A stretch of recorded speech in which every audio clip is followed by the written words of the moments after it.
ఎందుకు ఈమె పోయి ప్రైవేట్ ప్రాపర్టీలో ప్రొటెస్ట్ చేసింది? ఎందుకు చేయమండి? ఆ హైవే ఎక్కి చూద్దాం ఒకసారి, ఆ ఫ్లైఓవర్ ఎక్కి చూద్దాం. అది మరకలాగుంది. అక్కడ పోయేటటువంటి వందలాది మంది సాఫ్ట్వేర్ ఎంప్లాయీస్ రోజు చెప్తున్నారు, అరే ఇది ఇట్లా ఐసైట్ కడ్డం వస్తుంది, డ్రైవింగ్ ఐసైట్కి ఈడేబడిచ్చిండు బిల్డింగ్ పర్మిషన్ అని చెప్పి. అంటే హైదరాబాద్ నగరం మీద మీకే కన్సర్న్ ఉంటుందా, మాకుండదా? డెఫినెట్గా అది కరెక్ట్ కాదు. నేను ఇప్పుడు పిక్చర్ చూపిస్తా. ఎంత దారుణమైనటువంటి వైలేషన్స్ ఉన్నాయంటే కొంచెం జూమ్ చేయండి, ఏమనుకోవద్దు. బ్లాక్ అండ్ వైట్ పిక్చర్స్ ఉన్నాయి. దీంట్లో ఒక నాలా క్లియర్గా కనబడుతుంటుంది. ఇట్లా ఒక నాలా పోతుంది ఇట్లా సైడ్ నుంచి, ఇది పట్టుకోండానా, ఇక్కడ నుంచి ఇట్లా ఒక నాలా పోతుంది సైడ్ నుంచి.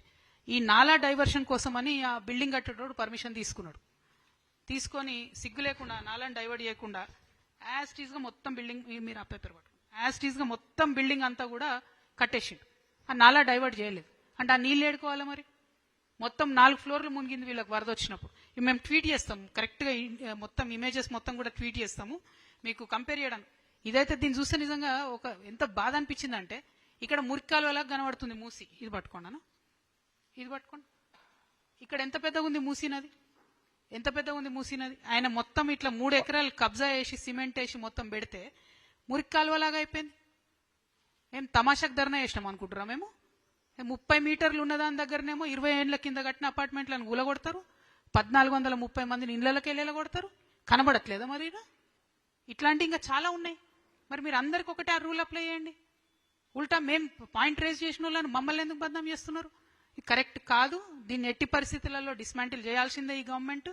లేదంటే కోర్టుకు వెళ్ళడానికి కూడా మేము వెనకాడమని చెప్పి కూడా ఈ సందర్భంగా తెలియజేస్తున్నాం. ఇది హైడ్రా లెటర్ నేను చేసింది కాదు. HYDRAA itself wrote to the tahsildar. ఇవన్నీ జరిగినాయి. ప్రజల ప్రాణాలకు ముప్పు ఉంది, ఇబ్బందికరంగా ఉంది. మీరు దీన్ని ఏం చేస్తున్నారని ఇవన్నీ పక్కకు పెట్టి నేను ధర్నా చేసిన తెల్లారి కోర్టు ఆర్డర్ ఉంది, కోర్టు ఆర్డర్ ప్రకారం బిల్డింగ్ కడుతున్నాం. మేము మాకు చదువు రాదు అనుకుంటురా? మాకు లాయర్ లేరా? మాకు చదువు చెప్పేటోళ్ళు ఉండరా? ఓన్లీ మీరు ప్రభుత్వం అయితే మీరే గొప్పనా? అది కాదు. మీరు తప్పుదో పట్టించొద్దు. నేను చాలా సీరియస్గా చెప్తా ఉన్నా. Hydraa has to take back all the tweets. You better delete all those tweets. ఇవాళ సాయంత్రం కల్లా ట్వీట్స్ డిలీట్ కాకపోతే రేపు పొద్దున డిఫమేషన్ ఇస్తానని చెప్తున్నా. మీరు ఇచ్చిన లెటరే నేను ఇవాళ ట్వీట్ చేస్తా. ఇప్పుడు నా ఇది అయిపోయినాక లేటెస్ట్ 7 దాకా పోతా, 8 దాకా పోతాం. మీరు పెద్దోళ్లను కాపాడుకుంటా పేదోళ్ళ మీదకి పోకుండా ఎంత అన్యాయం అండి ఇది. This is not right. Hydraa అనేది పెడితే డెఫినెట్గా లాభం జరగాలి. ఇక చూడండి ఇంకోటి, హైడ్రా వాళ్ళు ఏప్రిల్ 2025లో 61 మీటర్లు కబ్జా అయిందని అప్పుడు వాళ్ళు చెప్పినప్పుడు వాళ్ళు ఇచ్చిన ఇమేజే ఇది. ఇయాలటికి కూడా 61 మీటర్లు కబ్జా అట్లే ఉంది. మీరు మాత్రం చూసుకుంటూ ఉండండి. రోజు ఆడికెళ్ళే పోతారు, మళ్ళీ చూసుకుంటూ ఉండండి, ఏం చేయకండి. అదే అక్కడ గుడిసేస్తూ ఉండనిస్తారా? 1 నిమిషం ఉండనిస్తారా? గుడిసేస్తే చిన్నోడు ఒక బజ్జీల బండి పెట్టుకుంటూ ఉండనిస్తారా? ఓ ఇడ్లీ బండి పెట్టుకుంటూ ఉండనిస్తారా? ఈ సెలెక్టివ్ డిస్క్రిమినేషన్ కరెక్ట్ కాదు. Mister Ranganath, you have to immediately delete the tweets from your official handle. I am telling you, otherwise you are going to face serious charges from me, because I have a letter in possession that you yourself wrote to the honorable Tehsildar. I don't know Tehsildar garu em cheppiro నాకు తెలియదు. నేను ఏదైతే alert చేసినో మీరు అవే allegations తో మీరే letter రాశారు. ఇవాళ ఉల్టా నన్నే మీరే తప్పు అన్నట్టుగా హైడ్రా నుంచి వీడియోలు చేసి గ్రాఫిక్స్ చేసి పెడుతున్నారు. మీ ప్రభుత్వం అంతా బోగస్, మొత్తం డిజిటల్ దుర్వాసన వస్తుంది మీ ప్రభుత్వం నుంచి తప్ప ఇంకోటి లేదు. మొత్తానికి మొత్తం బోగస్. నిన్న సీఎం గారు చెప్పిన ప్రాజెక్ట్ రిపోర్ట్ బోగస్, మీ హైడ్రా చేసిన ట్వీట్లు బోగస్, ప్రతిదీ బోగసే. Thank you. దీని మీద త్వరగా చర్యలు తీసుకోవాలని చెప్పి, మూసీ నది తొందరగా మంచిగా కావాలని చెప్పి మనస్ఫూర్తిగా కోరుకుంటూ, చేసే విధానం మాత్రం ఇది కాదు. చేస్తున్నటువంటి ప్రక్షాళనలో ప్రజల పాత్ర ఉండాలి, ప్రజలకు అల్టిమేట్గా లాభం జరగాలి, మన నగరం సుందరంగా మారాలి. కానీ కేవలం కొందరికే లాభం అయ్యేటట్టు చేస్తే మాత్రం కరెక్ట్ కాదు అని చెప్పి ఈ సందర్భంగా నేను ప్రభుత్వాన్ని తెలియజేస్తూ, క్లారిటీ ఇవ్వండి, ట్రాన్స్పరెన్సీ ఇవ్వండి, టోటల్ డిపిఆర్ ఇవ్వండి. టోటల్ మూసీ ప్రక్షాళనకు ఎన్ని కోట్ల రూపాయలు అవుతున్నాయో మీరు చెప్పండి. అది మీ డబ్బు కాదు, ప్రజల డబ్బు. క్లారిటీ ఇవ్వాల్సిందిగా ప్రభుత్వాన్ని డిమాండ్ చేస్తున్నాను. Thank you. జై తెలంగాణ, జై జాగృతి.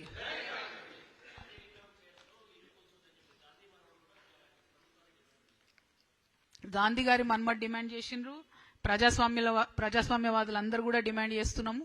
అవసరానికి మించి అక్వైర్ చేయకండి, అవసరం లేని చోట వదిలేసేయండి, ఒకరి ఇల్లు కూలగొట్టడం కరెక్ట్ కాదు అని చెప్పి రిపీటెడ్గా చెప్తున్నప్పటికీ ప్రభుత్వం ఇక్కడ అట్లే చేసింది, నిన్న ఖమ్మంలో అట్లే చేసింది. ఇది మొత్తం రియల్ ఎస్టేట్ ప్రభుత్వం. ఎక్కడెక్కడ ఖాళీ రియల్ ఎస్టేట్ ల్యాండ్ ఉంటే దాన్ని ఎట్లా గుంజుకోవాలి ప్రజల దగ్గర నుంచి, ఎట్లా పేదవాళ్ళ దగ్గర లాక్కొని పెద్దవాళ్ళకి ఇవ్వాలనేటటువంటి ప్లాన్ తప్పితే ఇంకొకటి లేదు. ఈ వైఖరి మార్చుకోవాలి, ప్రజల కోసం ఈ ప్రభుత్వం పనిచేయాలని చెప్పి మేము డిమాండ్ చేస్తా ఉన్నాం.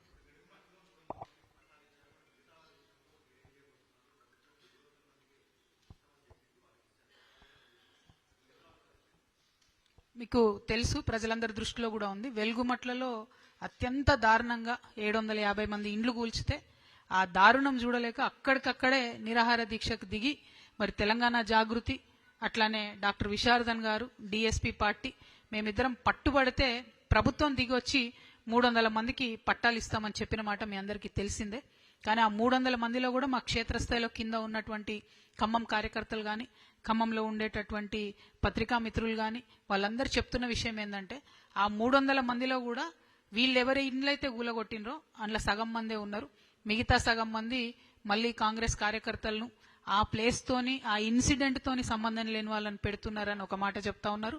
ఇంకో పక్క 100 ఇండ్లు బయట ఊర్లో ఇస్తామన్న వాళ్ళు కూడా తీవ్రంగా వాళ్ళు కూడా అభ్యంతరాలు తెలియజేస్తా ఉన్నారు. కాబట్టి మేము త్వరలోనే 17వ తారీఖు నాడు ఒక అనౌన్స్మెంట్ చేస్తాము. ఒక ఫ్యాక్ట్ ఫైండింగ్ కమిటీ మా తరఫున మేము డాక్టర్ విశారదన్ గారు సంయుక్తంగా ఒక ఫ్యాక్ట్ ఫైటింగ్ కమిటీ వేసి అక్కడికి వెళ్ళొస్తాం, ఖమ్మం కూడా విజిట్ చేస్తాం, ఆ ప్రజలతో మాట్లాడతాం, వాళ్ళకి న్యాయం జరిగిందా లేదా చూస్తాం. ఎందుకంటే మా దీక్షతో దిగి వచ్చినటువంటి ప్రభుత్వం ఇండ్లు ఇస్తాము, ఇండ్ల పట్టాలు ఇస్తామని వాగ్దానం చేసి ప్రెస్ మీట్ పెట్టినరు. కానీ ఇప్పుడు ఏమంటున్నారంటే ఎక్కడ గులగొట్టినారు అక్కడ కాకుండా కొంచెం దూరంగా అటవీ ప్రాంతంలో ఇచ్చేటట్టున్నారు. మళ్ళా టోటల్గా ఏదైతే 31 ఎకరాల భూదాన్ ల్యాండ్ ఉందో, ఇంకా లెక్క చెప్పని ఇంకొక 30 ఎకరాలు ఉందో అది మొత్తం కూడా రియల్ ఎస్టేట్ వాళ్ళకి ఇవ్వడానికి అతివేగంగా పనులు జరుగుతున్నాయని ఇన్ఫర్మేషన్ గ్రౌండ్ నుంచి వస్తుంది. కాబట్టి 62 ఎకరాలను వదిలే ప్రసక్తే లేదు. అవసరమైతే మళ్ళా ప్రజా ఉద్యమాలు నిర్మాణం చేస్తాం, ఎంత దాకన్నా పోతాం.